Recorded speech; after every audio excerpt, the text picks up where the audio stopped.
تو ابو طالب نے ایمان تو قبول نہیں کیا، وہ سمجھتے تھے کہ محمد صلی اللہ علیہ وسلم حق پر ہے، اور آخری میں یہ بات ظاہر بھی ہوئی۔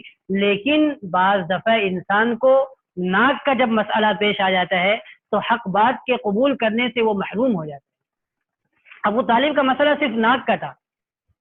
آخری موقع پر جب انتقال کا وقت آیا تو آپ صلی اللہ علیہ وسلم نے کہا کہ چچا صرف ایک مرتبہ میرے کان میں کہہ دیجئے کہ لا الہ الا اللہ محمد رسول اللہ، میں کل قیامت میں آپ کے لیے اپنے رب کے سامنے گواہی دے دوں گا۔ کہا کہ محمد میں جانتا ہوں کہ تو حق ہے، تو حق بات کہتا ہے، لیکن مرتے وقت میں یہ کلمہ کہوں گا تو عرب والے کیا کہیں گے کہ ابو طالب اپنے بھتیجے کے لائے ہوئے دین پر مرتے وقت ایمان لے آیا، پوری زندگی میں ایمان نہیں لایا۔ ناک کا مسئلہ ہو تو ہمیں بھی زندگی میں یہ سبق سیکھنی چاہیے کہ ناک کا مسئلہ بنا کر کے کبھی بھی حق بات کو قبول کرنے سے پیچھے نہیں ہٹنا چاہیے۔ خیر بات طویل ہوتی جا رہی ہے۔ ابو طالب نے جب آپ صلی اللہ علیہ وسلم کو حوصلہ دیا تو آپ صلی اللہ علیہ وسلم پھر دعوت و تبلیغ کا کام کرنے لگے۔ پھر جب آپ صلی اللہ علیہ وسلم نے کام کی رفتار کو اور بڑھایا تو قریش مکہ نے یہ دیکھ لیا کہ آپ کو لالچ دے کر کے بھی اور آپ کو دھمکی دے کر کے بھی آپ صلی اللہ علیہ وسلم اس کام سے باز نہیں آ رہے۔ تو ہوتا یہ ہے کہ انسان کو اگر تکلیف دو اور وہ تکلیف کو برداشت کر رہا ہے تو اس کے گھر والوں کو، اس کے رشتہ دار کو، اس کے ماننے والوں کو تکلیف دے تو انسان مجبور ہو جاتا ہے۔ کوئی ماں ہو اور ماں سے کوئی بات منوانی ہو تو ماں کو تکلیف دو، برداشت کرتی رہے گی، لیکن اس کے چھوٹے سے ننھے سے بچے کو پکڑ لیجئے اور اس کے گلے پہ چاقو رکھ دیجئے، اب باتیں کہیے، جو کہیں گے آپ وہ بات مان لیں گے، کیونکہ اب بچے کا مسئلہ آ گیا ہے۔ آپ صلی اللہ علیہ وسلم کے ساتھ یہی معاملہ کیا گیا۔ آپ صلی اللہ علیہ وسلم کو تکلیفیں دی گئی، آپ برداشت کرتے گئے تو قریش مکہ نے یہ کیا کہ آپ کے صحابہ کو ستانا شروع کر دیا، تاکہ محمد صلی اللہ علیہ وسلم کو جب خبر لگے کہ آپ کے صحابہ کو ستایا جا رہا ہے تو آپ اپنے کام کی رفتار کو کم کر دیں یا چھوڑ دیں۔ نعوذ باللہ۔ پڑھتے ہیں حضرت بلال رضی اللہ تعالیٰ عنہ، امیہ بن خلف ان کا سردار تھا، ان کے یہاں آپ ریت پر عرب کی میں چٹان پر لٹا دیا کرتا تھا، سینے پر پتھر رکھ دیا کرتا تھا کہ ہل بھی نہ سکے، اور کہ بلال کہو کہ محمد صلی اللہ علیہ وسلم جو دین لائے اس سے میں پھرتا ہوں۔ رضی اللہ تعالیٰ عنہ اس حالت میں بھی کہتے تھے احد احد، اللہ ایک ہے، میں اس دین کو نہیں چھوڑ سکتا۔ عمار بن یاسر رحمۃ اللہ رضی اللہ تعالیٰ عنہ، خباب بن ارت رضی اللہ تعالیٰ عنہ، حدیثوں میں آتا ہے کہ لوہے کا زرہ پہنا دیا جاتا تھا، لوہے کا زرہ، لوہے کا پورا لباس ہوا کرتا تھا، جنگ میں لڑنے کے موقع پر وہ پہن کر کے پہلے زمانے میں لوگ لڑا کرتے تھے، وہ لوہے کا پورا لباس ان کو پہنا پتھر پر لٹا دیا جا کرتا تھا۔ اب سوچئے کہ سخت دھوپ ہو، پتھر گرم ہو اور اس پر کسی انسان کو لوہے کا کپڑا پہنا کر کے لٹا دیا جائے تو اس کی کیا کیفیت بنتی ہوگی۔ اس حالت خباب محمد صلی اللہ علیہ وسلم کے لائے ہوئے دین سے پھر جاؤ یا پھر اسی حال میں مر جاؤ، تو کہتے مجھے اس حال میں مرنا قبول ہے۔ حضرت سمیہ رضی اللہ عنہ، پورا خاندان، حضرت سمیہ رضی اللہ عنہ کو تو بہت نہایت ہی دردناک طریقے پر شہید کیا گیا، اور اسلام میں اسلام کے خاطر سب سے پہلے شہید ہونے والی عورت ہی ہے حضرت سمیہ رضی اللہ عنہ۔ حضرت مصعب بن عمیر نہایت ہی ناز و نعام میں پلنے والا نوجوان، تو گھنٹوں خوشبو رہے، وہ جب اسلام کو قبول کرتے ہیں کپڑے پہننے کے لالے پڑ جاتے ہیں۔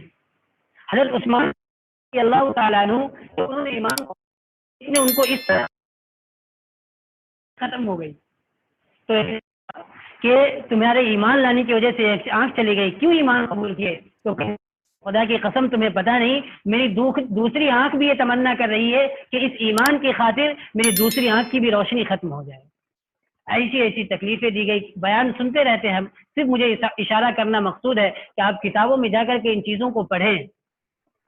آپ سوچیں، جب آپ کو شام میں یہ بات معلوم ہوا کرتی ہوگی کہ بلال کو چٹیل میدان میں لٹا کر کے مارا گیا ہے، جب شام میں آپ آتے ہوں گے اور آپ کو پتہ چلتا ہوگا کہ خباب کو آج اس طرح تکلیف دی گئی ہے، جب آپ کو یہ معلوم ہوتا ہوگا کہ سمیہ رضی اللہ عنہا کو تیر مار کر کے شرمگاہ پر شہید کر دیا گیا ہے، جب آپ صلی اللہ علیہ وسلم کو یہ معلوم ہوتا ہوگا کہ کسی صحابی کو ان کے مارنے والے کی آنکھ کو صرف اس بنیاد پر کہ اس نے آپ پر ایمان لایا ہے زخمی کر کے اس کی آنکھ کی روشنی کو ختم کر دی گئی ہے، تو آپ صلی اللہ علیہ وسلم کو کیسی تکلیف پہنچتی ہوگی۔ لیکن آپ صلی اللہ علیہ وسلم صبر کر رہے ہیں۔ پیغام ہے ہمارے لیے، ہم لوگ یہ سوچتے ہیں کہ تکلیف پہنچے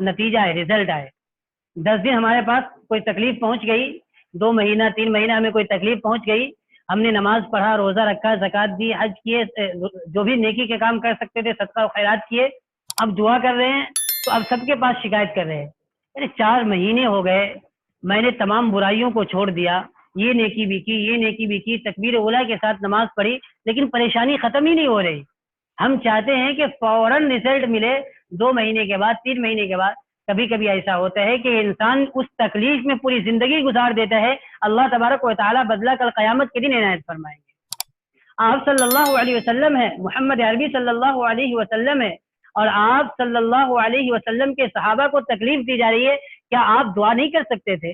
آپ بد دعا نہیں کر سکتے تھے کہ اللہ جو ان لوگوں کو تکلیف دے رہے ان کو نیست و نابود کر، اور اے اللہ جن لوگوں کو تکلیف دی جا رہی ہے ان کے لیے رہائی کے فیصلے فرما. صرف آپ یہ فرماتے کہ صبر کرو صبر کرو. عمار کے گھر والے، یاسر کے گھر والے، بلال، خباب، صبر کرو صبر کرو صبر کرو، اللہ تبارک و تعالیٰ بدلہ عنایت فرما. جب تک اللہ تبارک و تعالیٰ کا حکم تھا صبر کرنے کا، صبر کرتے رہے. اور قربان جائیے صحابہ کرام رضوان اللہ علیہ مجمعین کی استقامت پر.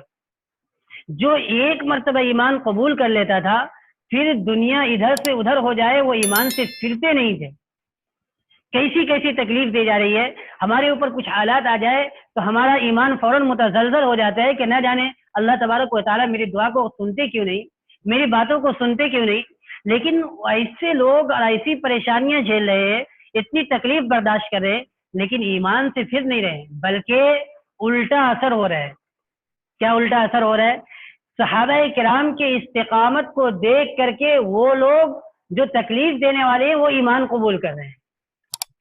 بہت مشہور واقعہ حضرت عمر رضی اللہ عنہ کا ایمان لانے کا. کیا واقعہ ہے؟ وہ تو تکلیف دینے حضرت حضور صلی اللہ علیہ وسلم کو نعوذ باللہ شہید کرنے کی نیت سے نکلا تھا، اور اپنی بہن کے پاس اسی نیت سے گیا تھا کہ میری بہن بھی ایمان قبول کر لی، میری بہنوں بھی ایمان قبول کر لیا. اس نے پیٹا مارا بھی، لیکن ان کی بیوی نے، ان کی بہن نے جو استقامت کا مظاہرہ کیا کہ عمر تیرے بدن میں اگر خطاب کا خون دوڑتا ہے تو میرے بدن میں بھی خطاب کا خون ہے. اگر تم مار کر نہیں تھک سکتا تو میں بھی مار کھا کر کے نہیں تھک سکتی ہوں. تو مار کتنا مارنا ہے، میں ایمان سے نہیں پھر سکتی.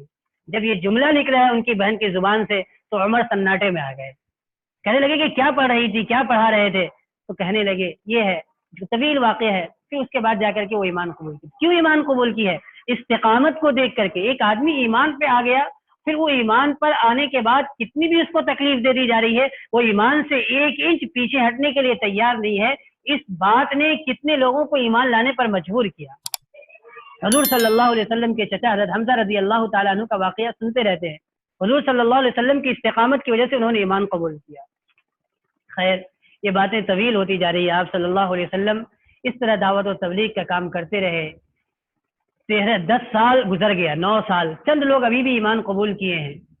10ویں سال میں آپ صلی اللہ علیہ وسلم کی بیوی کا بھی انتقال ہوا اور آپ کے چچا ابو طالب کا بھی انتقال ہوا. دلداری کرنے والی بیوی، ہر طرح سے تعاون کرنے والی بیوی اور ساتھ دینے والے چچا، دونوں کا جب انتقال ہوا تو آپ صلی اللہ علیہ وسلم اندر سے ٹوٹ گئے.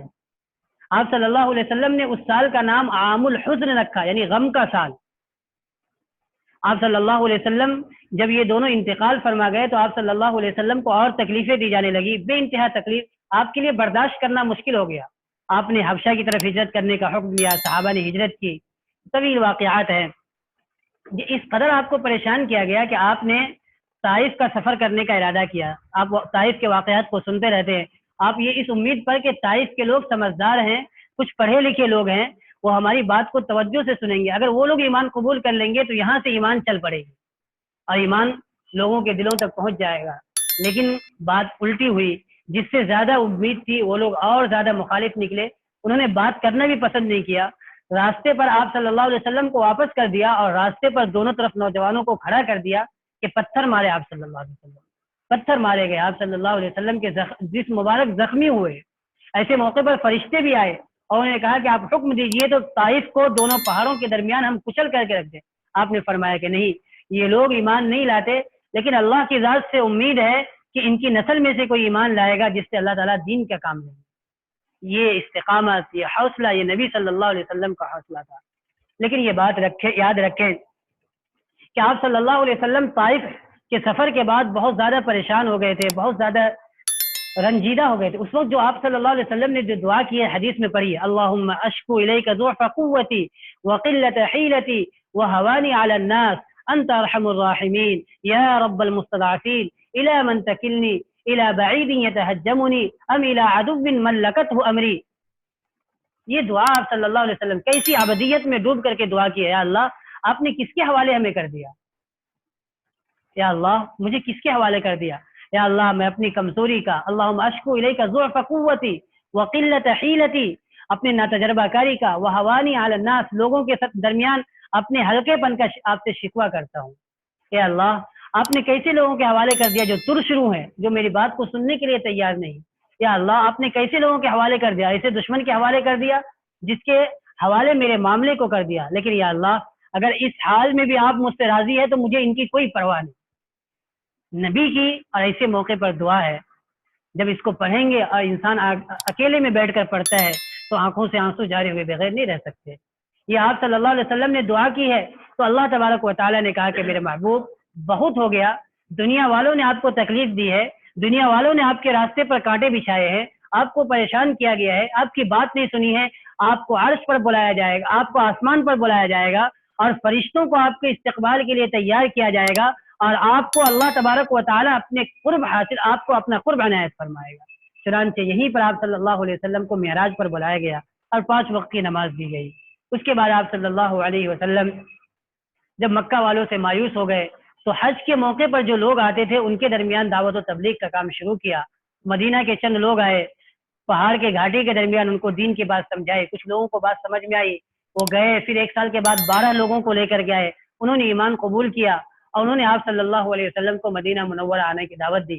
آپ صلی اللہ علیہ وسلم جانے سے پہلے حضرت مصعب ابن عمیر رضی اللہ عنہ کو قرآن پاک کی تعلیم اور وہاں پہ دعوت و تبلیغ کے لیے بھیجا. انہوں نے کام کیا اور مصعب ابن عمیر رضی اللہ تعالیٰ عنہ نے اس جفا کشی سے کام کیا کہ 1 سال کے اندر مدینہ میں کوئی ایسا گھر نہیں رہ گیا جس کے اندر کسی نے ایمان قبول نہ کیا، ہر گھر میں ایمان قبول کرنے والے ہو گئے. پھر انہوں نے آ کر کے آپ صلی اللہ علیہ وسلم کو ہجرت کرنے کی دعوت دی. آپ صلی اللہ علیہ وسلم نے مکی زندگی نہایت تکلیف کے ساتھ گزاری تھی. اللہ تبارک و تعالیٰ نے جب اجازت دی تو آپ صلی اللہ علیہ وسلم نے صحابہ سے کہا کہ مدینہ کی طرف ہجرت کرو. سب صحابہ نے ہجرت کیا. ہجرت کے بھی واقعات تفصیلی ہے. آپ صلی اللہ علیہ وسلم نے سب سے آخر میں ہجرت کیا. آپ نے کس طرح ہجرت کیا اور کیسے عالم میں ہجرت کیا وہ بھی تفصیل سے ہم سنتے رہتے ہیں کہ کس طرح لوگوں نے پیچھا کیا اور آپ صلی اللہ علیہ وسلم نے کیسے امانت داری کو ادا کی. یہ تمام باتیں ہمارے سامنے آتی رہتی ہے.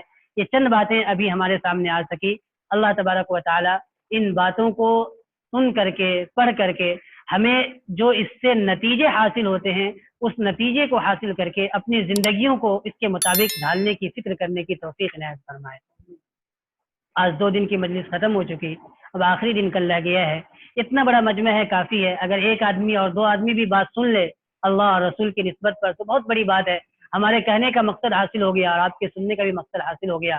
ہم نبی صلی اللہ علیہ وسلم کا تذکرہ کیسے کر سکتے ہیں؟ فارسی کا شاعر کہتا ہے 1000 بار بشویم دہن زمش کے گلاب ہنوز نام تو گفتن بے ادبی است، کہ 1000 بار اگر ہم گلاب سے اپنے منہ کو دھوئے تب بھی آپ صلی اللہ علیہ وسلم کا نام لینا اپنی اس ناپاک زبان سے بے ادبی ہے. آپ صلی اللہ علیہ وسلم آپ کی ذات بہت بابرکت ہے. آپ صلی اللہ علیہ وسلم کا تذکرہ کا سن لینا اور آپ صلی اللہ علیہ وسلم کے تذکرہ کا کر لینا دونوں کرنے والے کے لیے بھی اور سننے والے کے لیے بھی سعادت ہے. ہو سکتا ہے اسی محبت کی وجہ سے اللہ تبارک و تعالیٰ کل ہماری مغفرت فرما دے. ہم تو یہی دعا کرتے ہیں کہ اللہ تبارک و تعالیٰ اپنے پیارے حبیب صلی اللہ علیہ وسلم کی محبت کی بنا پر ہم سب کی مغفرت فرما دے. ایک حدیث سنا دوں اور بات کو ختم کر دوں. ایک مرتبہ ایک صحابی رسول صلی اللہ علیہ وسلم آپ صلی اللہ علیہ وسلم کی خدمت میں حاضر ہوئے. آپ صلی اللہ علیہ وسلم کے چہرے کو دیکھتے ہیں اور پھر چہرے کو نیچے کر کے رونے لگتے ہیں. حضور صلی اللہ علیہ وسلم نے کئی مرتبہ نوٹ کیا کہ یہ صحابی مجھے دیکھتے ہیں پھر رونے لگتے ہیں. کہنے لگے کہ کیا بات ہے؟ کہنے لگے کہ اللہ کے رسول صلی اللہ علیہ وسلم ایک فکر ہے. کہنے لگے کہ بتاؤ کیا فکر ہے؟ کہنے لگے کہ اللہ کے رسول صلی اللہ علیہ وسلم ہم اپنی بیوی بچوں میں ہوتے ہیں، اپنے کاروبار میں ہوتے ہیں، لیکن جب آپ کی یاد آتی ہے، آپ کی محبت پیدا ہوتی ہے دل میں تو چین نہیں آتا. ہم دوڑ کر کے مسجد نبوی میں آ جاتے ہیں، آپ کے چہرے انور کو دیکھتے ہیں تو ہمیں سکون مل جاتا ہے. اللہ کے نبی صلی اللہ علیہ وسلم ہم مر جائیں گے، آپ بھی اس دنیا سے تشریف لے جائیں گے، قیامت قائم ہو جائے گی، آپ جنت میں ہوں گے. اگر خدا نے خواستہ اللہ نے ہمیں بھی جنت میں اگر آپ کے فعل میں داخل فرما دیا تو آپ کا مقام بہت بلند ہوگا، ہم لوگ تو نیچے درجے میں ہوں گے، آپ کو دیکھ نہیں سکیں گے، تو جس جنت میں آپ کو نہ دیکھ سکے اس جنت میں رہنے کا مزہ کیا ہے؟ حضور صلی اللہ علیہ وسلم کچھ دیر خاموش رہے، جبرائیل امین وحی لے کر کے آئے، آپ نے فرمایا کہ سنو، اللہ تبارک و تعالیٰ فرماتے ہیں المرء مع من احب، انسان دنیا میں جس سے محبت کرے گا کل قیامت کے دن اس کے ساتھ رہے گا۔ تمہیں آج مجھ سے محبت ہے، قیامت کے دن اللہ تبارک و تعالیٰ مجھ سے ملاقات کروا دیں گے۔ ہمیں آپ صلی اللہ علیہ وسلم سے محبت ہے، آج دنیا میں آپ صلی اللہ علیہ وسلم کی توہین کی جا رہی ہے، آپ صلی اللہ علیہ وسلم کے کارٹون بنا کر کے مسلمانوں کو اشتعال دلانے کی کوشش کی جا رہی ہے کہ مسلمان غصے میں آئے اور الٹی سیدھی حرکت کرے اور پھر یہ کہا جائے کہ مسلمان دہشت گرد ہے، مسلمان نوجوانوں کے اندر برداشت کی طاقت نہیں ہے۔ لیکن اسلام کے ماننے والے اور آپ صلی اللہ علیہ وسلم سے محبت رکھنے والے اس سلسلے میں مجبور ہو جاتے ہیں۔ خیر، کافی باتیں ہو چکی ہے، اللہ تبارک و تعالی عمل کی توفیق نصیب فرمائے۔ کل کم سے کم اتنا مجمع بھی کل کے دن بھی تشریف رکھے، انشاءاللہ آخری بات ہوگی۔ آپ صلی اللہ علیہ وسلم کے غزوات ہیں، ہجرت کے واقعات ہیں، اگر ہجرت کے واقعات ہی بیان کیے جائے تو اس کے لیے بھی گھنٹوں چاہیے، لیکن کوشش کی جائے گی کہ آپ صلی اللہ علیہ وسلم کی زندگی کے آخری واقعات کو بیان کیا جائے تاکہ کچھ نہ کچھ سیرت کے تمام پہلو کا احاطہ ہو سکے۔ اللہ تبارک و تعالیٰ کہنے سننے